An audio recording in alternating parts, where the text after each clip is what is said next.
A few moments later. Shalom, salam sejahtera untuk kita semua. Perkenalkan, nama saya Priscilla Trika Tariampas, NIM 2314201156. Saya dari kelas A5 Fakultas Keperawatan, Universitas Pembangunan Indonesia Manado. Tujuan saya membuat video ini yaitu untuk memenuhi ujian akhir semester dengan mata kuliah Pendidikan Budaya Anti Korupsi dengan dosen pengampu Enci Widya Mandey SHSS/MH. Uraian tentang PBAK. Korupsi yang ada di Indonesia sudah merajalela dan mengalami perkembangan dari masa ke masa. Bicara tentang korupsi seakan tiada habisnya bagai jamur yang tumbuh di musim hujan. Itu terjadi karena adanya wewenang dan kekuasaan yang besar tanpa pertanggungjawaban yang jelas. Untuk mendapatkan kekuasaan, para pejabat atau calon-calon pejabat banyak yang melakukan korupsi dan berlomba-lomba menikmati harta negara dengan semaunya sendiri, entah dari skala yang terkecil sampai skala yang terbesar. Lemahnya hukum di Indonesia yang kurang tegas menyebabkan para koruptor tiada henti melakukan tindakan korupsi.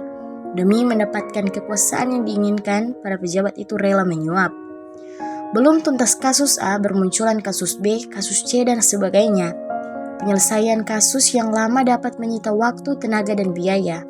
Korupsi seperti parasit dalam pemerintahan yang merusak moral para pejabat.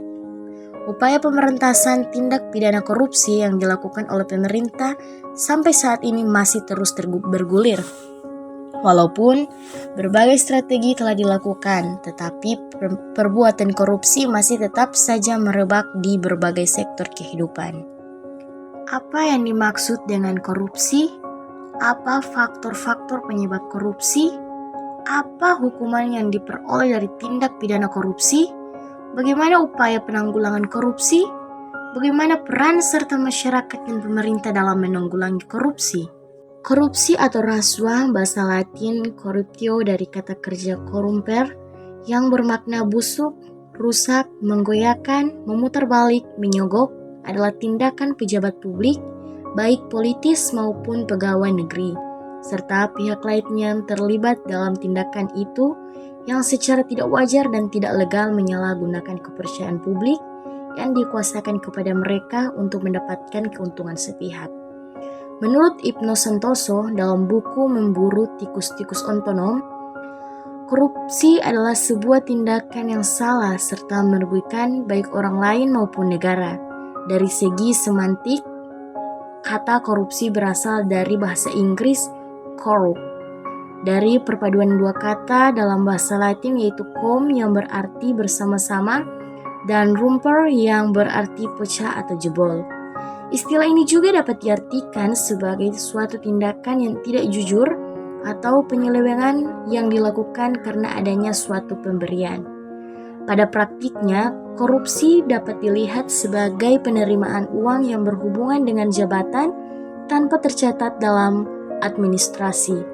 Berdasarkan Transparency International, korupsi adalah perilaku pejabat publik atau politik atau para pegawai negeri yang secara tidak wajar dan tidak legal memperkaya diri atau golongan yang ada hubungan kedekatan dengan dirinya. Ia melakukan tindakan tersebut dengan cara menyalahgunakan kekuasaan publik atau wewenang yang dipercayakan kepada mereka. Faktor internal dan eksternal penyebab korupsi. Perilaku korupsi menyangkut berbagai hal yang bersifat kompleks.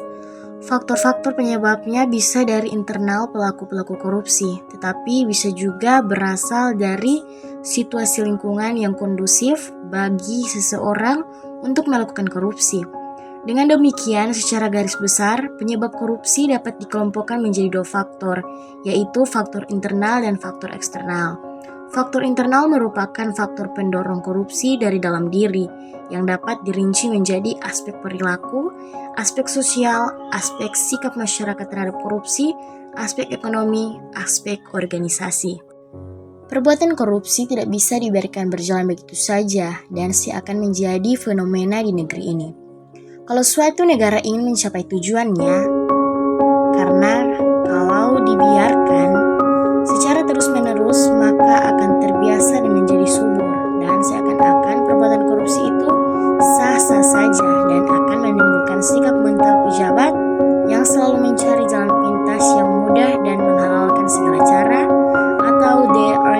Fly the Mares. Untuk itu, korupsi selalu ditanggulangi secara tuntas dan bertanggung jawab. Perilaku korupsi menyangkut berbagai hal yang bersifat kompleks. Faktor-faktor penyebabnya bisa dari internal pelaku-pelaku korupsi, tetapi bisa juga berasal dari situasi lingkungan yang kondusif bagi seseorang untuk melakukan korupsi. Dengan demikian, secara garis besar, penyebab korupsi dapat dikelompokkan menjadi dua, yaitu faktor internal dan eksternal. Sekian penjelasan materi dari saya. Jika teman-teman ingin melanjutkan ke perguruan tinggi, ayo bergabung dengan kami di Universitas Pembangunan Indonesia Manado, lebih tepatnya di Fakultas Keperawatan. Sekian dan terima kasih.